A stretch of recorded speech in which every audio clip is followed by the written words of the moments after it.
Yes, sir. It's very hot up here, so I decided to wear my cabana outfit. Yeah. Now, I read this intro. I don't know if you heard it. It says your latest comedy. Well... Oh, which ones? What other comedies did you do? Well, it's the only intentional comedy. We call them Are you going back to Rhinestone? You're not going to go back to that again, are you? Slimestone Cowboy. God, you know, actually what it was is, believe it or not, I had two scripts on my desk. One was Rhinestone, and the other was Romancing the Stone. So which, you know, all of their short name has always been lucky for me. Is that true? You I actually swear had to a God, shot it's at... like one of these, like, okay, Dolly Parton. I mean, that'll be a lot of support. You? Yes, and Romancing the Stone. He can say it, I can nail it. Look, there's not a person in this town, I don't think, producer or an actor or a director, who can look at a script and know what it's going to be. No, right? no. Can't be done. You don't. As a matter of fact, I mean, you could write novels on people that have basically blown it, and they decided to do their own particular rhinestone, and, you know, they said, oh, Gone with the Wind? Yeah, I think I'd rather do the Hunt Hall story, or, you know, the Bowery Boys Go Boogie. Yeah. And you know, you're constantly making, but luckily in our private lives, we don't make these mistakes. Of course. And that's what's nice about it. You can just do it professionally. Yeah, you get sure. In your private life. Yes. Between you and Ed, I can't even get in the tabloids anymore. Whoa! There's no room between you guys. No, we're not talking about making a pick. You don't know, because you had that situation in your own life with Rocky. Nobody wanted to do and didn't want you in the picture, right? Well, I can't blame them. I mean, you know. No, at the time. Well, yeah, but they still don't want me in pictures, so... Oh, get out. No, at the time, no. Rocky was an idea that really had proven, in other words, boxing films, to be very unsuccessful. That's true. And the only reason they did boxing films from the 30s on was they had a very strict morals code, the Hays Commission, and this is a way to get an actor kind of like in his underwear for 20 minutes. Oh, I never thought of that. Yeah, it's true. Remember how they had Kirk Douglas did The Champion. Exactly. Robert Ryan. They had Elvis Presley. They had John Garfield. They had, they went on and on and on and on. You know, Robert Taylor, so on. So then they bring on old Binky Stallone, and that was, I had no idea that it was going to come down like that, but I figured I had nothing to lose. I'll go out there, and I tried to sell him. I said, you know, you're right. A boxing movie probably won't make any money, but a love story will. And it worked. Well, did it ever work? I would say that's another thing. Now, let's talk about Rocky, Rambo. Now, all of a sudden, you're doing a farce. Yeah. Comedy farce. Wow. That's like 180 degrees.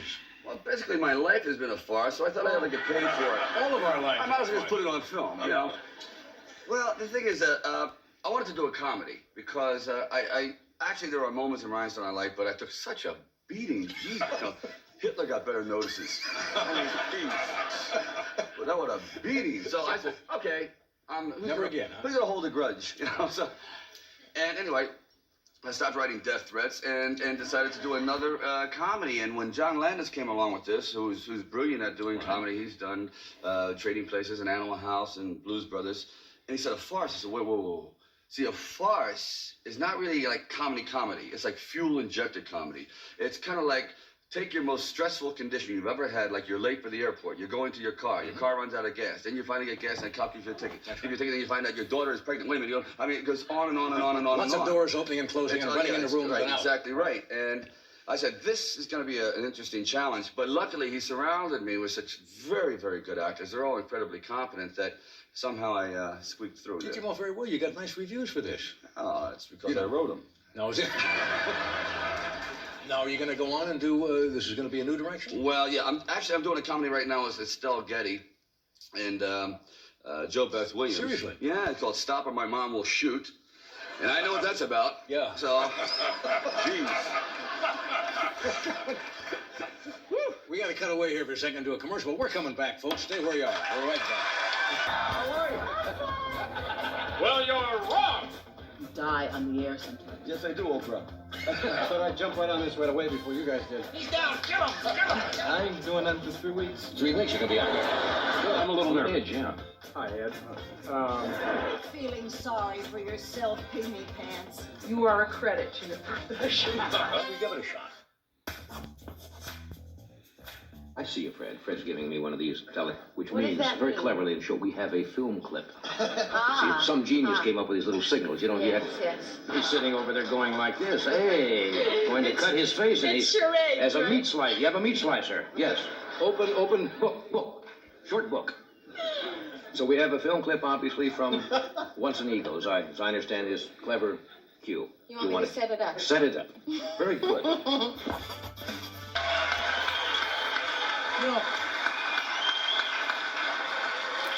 You know, I mentioned before you came out here, you're probably one of the most recognizable people in the entire world.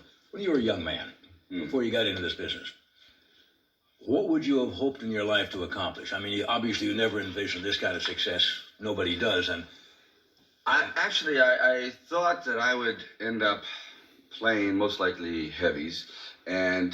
you did in some of the early... I've gotten beaten up by Woody Allen, Lords of the Flatbush, Jack yeah. Lemmon, right, and then Lords of Flatbush. So and then I really did get heavy. I mean, I thought playing heavy meant to get fat. So it's true. So it was like shooting Haagen-Dazs right into my veins. Odin.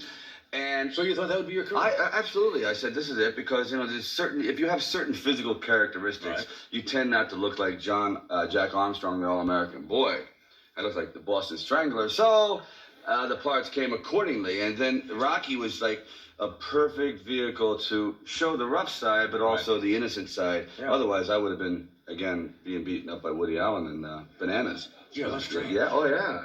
Oh, That's yeah. right, I forgot about I'm that. telling you. In Bananas. Mm-hmm. How many of you remember Bananas by Woody Allen? Funny picture. You went to, I think we talked about this once, you went to something like 12 schools in 13 different years. I do. Well, you know, variety is the spice of life. Yes? Is that because you moved or just because you got bounced That's out? because they hated me. That's why. I was What were saying you good in? arson. Arson? You know, Arson 101, popular course, yeah. no, I was good in like flirting. You know, it's good. You know, things like, I don't know. There is an attention deficit syndrome. I think I have. It's like after about 4 seconds, you want a new teacher. It's like, okay, someone new. You know what I'm saying? So I You have a can't- low level of boredom, Oh. right? Still? Yes, I do, Oprah. It just happened. Do you still have that low level of boredom? Yeah, it's a real problem. Yeah. It really is. Oh God, it is. You know, they made channel changers for men like me.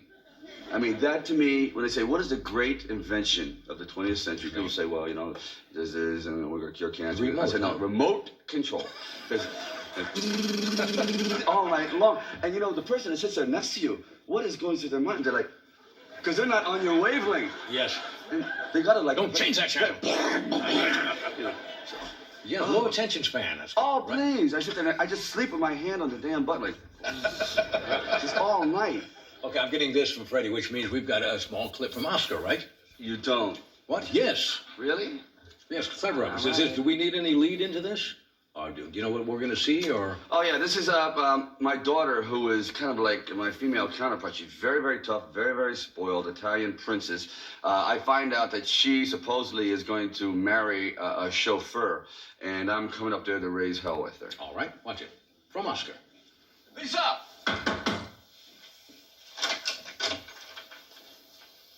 So now you're locking your door? A girl needs her privacy, Daddy. I'm a grown woman now. So I heard. What's that supposed to mean? Don't be coy with me. I know all about your boyfriend. Or should I say, lover? You know? Yes. And you brought nothing but shame to this family. Indecente. Daddy, you have to realize I'm not a little girl anymore. Look! Put that away. Of your father. Say, how'd you find out about us anyway? The mug was just here asking me for your hand in marriage. Oh! What are you crying for? Because I'm so happy. I thought he left me for good. You should be so lucky. Don't say that about the man I'm gonna marry. You're not gonna marry that monkey. You're gonna marry the man I picked out for you, Bruce Underwood III. I don't want to marry Bruce Underwood. He's a snob and he's got pimples. A couple of dates with you and that'll clear up. Wow. Wow. ring boom boom. All right. Wham. You had everything but a rim shot in there. Oh, A please. couple of days with you, wow. Oh, there was bite marks all over the sets. I mean, You look like you were having fun camping please, that I up. was eating scenery for lunch. Jesus. Anyway, it's a big hit. It's open, I guess, all around the country now. Right? Yeah, it is. It's actually it's in about 1,500 theaters. So I'm very, very proud of it because it was a stretch and it was nice. It was. Luckily, I got a Do shot. some more time. Hey, it's always great to see you. You're a good Hey. guest on it. Would you come back and see us, will you? Okay. Kill a little time, okay? Nice. Thanks, Ryan. Bye-bye.